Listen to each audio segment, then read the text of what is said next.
Party, जनता अधिकार party, गठबंधन भागीदारी संकल्प मोर्चा की विशाल महारैली होगी। मुख्य अतिथि बैरिस्टर असदुद्दीन ओवैसी साहब 2 मार्च को मुबारकपुर में स्पोर्ट ग्राउंड में तशरीफ ला रहे हैं। 3 मार्च को मुबारकपुर में शाह मोहम्मदपुर बाबुल इल्म मदरसा के ग्राउंड में शाम 6 बजे तशरीफ ला रहे हैं। कस्बा जहानागंज मदरसा अनवारुल उलूम के मैदान में बाद नमाज़े जुमा 2 बजे विशाल जनसभा को संबोधित करेंगे। आप देख रहे हैं न्यूज़ 9 भारत, रखिए आपको सबसे आगे।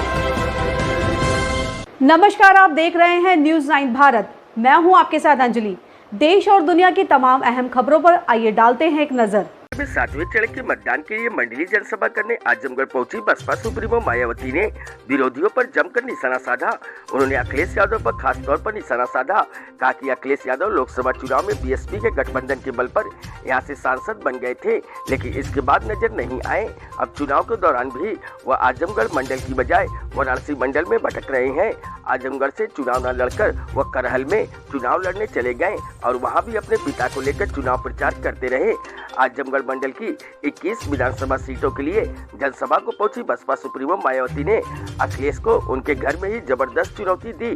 खचाखच भीड़ के बीच मायावती ने दावा किया कि मुख्यमंत्री योगी अब मठ वापस जाएंगे। यहाँ पर भीड़ ये बता रही है कि पूर्वांचल में बीएसपी नंबर 1 रहेगी और 5वीं बार मुख्यमंत्री बनेंगी। वहीं सपा की बसपा को बी टीम बताए जाने का आरोप पर उन्होंने जवाब दिया कि सपा ही बीजेपी की बी टीम है। सपा के लोग जहाँ विधानसभा सीट में वह कमजोर है, वहाँ पर प्रचार कर रहे हैं कि बीएसपी को वोट न करके भाजपा को ही वोट करे, जिससे बीएसपी सत्ता में न आने पाए। इस प्रकार समाजवादी पार्टी के लोग ही भाजपा से मिले हुए हैं। उनका इतिहास भी रहा है। जिस प्रकार से मुलायम सिंह यादव ने प्रधानमंत्री नरेंद्र मोदी को आशीर्वाद दिया था, जिस प्रकार से अखिलेश यादव ने कल्याण सिंह को गले लगाया था और 2003 में उनको मुख्यमंत्री पद से हटाकर भाजपा के सहयोग से सरकार बनाई थी, तो सपा का ये इतिहास रहा है। वहीं कांग्रेस पर भी उन्होंने निशाना साधा कि खुद को दलित उत्पीड़न के मामले में मसीहा बताने वाले कांग्रेस की यूपी प्रभारी केवल फोटो खिंचवाती हैं। कहा कि जिस प्रकार से कांग्रेस की राष्ट्रीय अध्यक्ष सोनिया गांधी हैं, उसी प्रकार से बसपा की वह खुद राष्ट्रीय अध्यक्ष है। सोनिया गांधी कहीं दलित उत्पीड़न के मामले में नहीं जाती, बल्कि और लोग जाते हैं। वहीं उन्होंने कहा कि कर्मचारी आए दिन हड़ताल करते रहते हैं। इस बार सत्ता में आने पर वह एक आयोग का गठन करेंगी और पुरानी पेंशन को लागू करेंगी। उन्होंने ये भी कहा कि बीएसपी और विरोधी पार्टियों की तरह हवाई घोषणा पत्र जारी नहीं करती है, बल्कि काम करने में विश्वास रखती है। उन्होंने कहा कि बीएसपी के विकास कार्यों को ही विरोधी पार्टियां नाम बदलकर अपना बता रही हैं। कानून व्यवस्था के मुद्दे पर कहा कि सत्ता पर आने पर अराजक तत्वों को जेल में रखेंगे और कानून व्यवस्था पिछली सरकार की तरह ही मजबूत रहेगी। Bureau report, Amit Kharwar. और ये कह रहे हैं किसी भी कीमत पर बीएसपी जीतनी नहीं चाहिए। इसका जवाब तो आजमगढ़ मंडल के मुस्लिम समाज के लोगों को उनको जरूर देना चाहिए।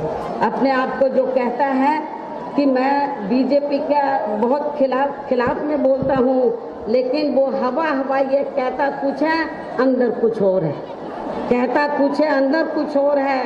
तो इसलिए मैं मुस्लिम समाज के लोगों से खास तौर से ये कहना चाहती हूँ कि जो इस किस्म का प्रचार कर रहा है कि बीएसपी किसी भी कीमत पर पावर में नहीं आनी चाहिए, जिन सीटों पर बीएसपी मजबूत है और सपा कमजोर है, तो अपने लोगों को कह रहा है बीएसपी को हराने के लिए बीजेपी को वोट दे दो। ये मुसलमानों को पूछना चाहिए।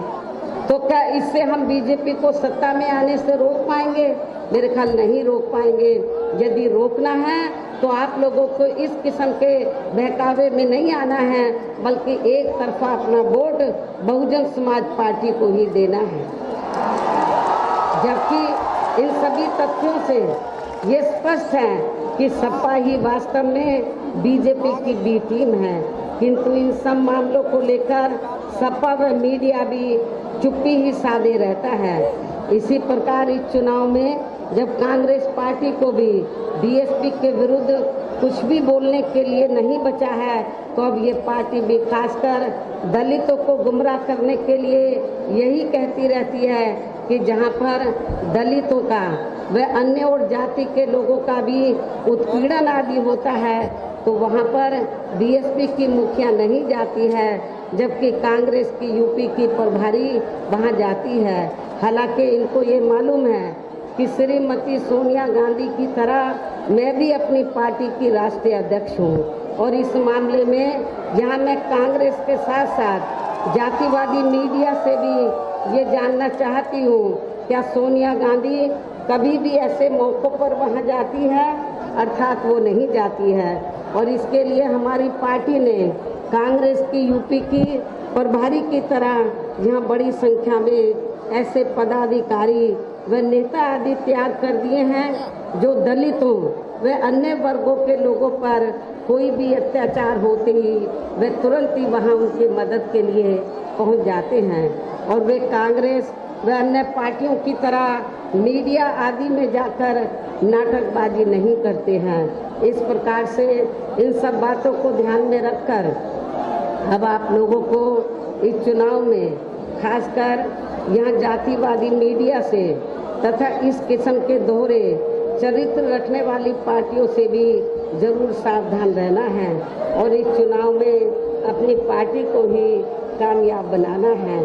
और अब अंत में मेरा ये भी कहना है कि मुझे सुनने के लिए पहुंची आपकी ये अपार भीड़ व भीड़ के जोश को भी देखकर ऐसा लग रहा है कि आज से उन लोगों की भी नींद जरूर उड़ जाएगी जो अपने स्वार्थ में बीएसपी को दगा देकर दूसरी पार्टियों में चले गए, जो अपने स्वार्थ में बीएसपी को दगा देकर दूसरी पार्टियों में चले गए हैं और अब वे ज़्यादातर सपा की साइकिल पर सवार होकर बड़े बड़े सपने भी देख रहे हैं, लेकिन इस बार उनका ये सपना जरूर चकनाचूर हो जाएगा, ऐसा मुझे आप लोगों के ऊपर पूरा भरोसा भी है। इतना ही नहीं बल्कि ऐसे ही तमाम खबरों के लिए बने रहिए हमारे साथ न्यूज़ 9 भारत पर।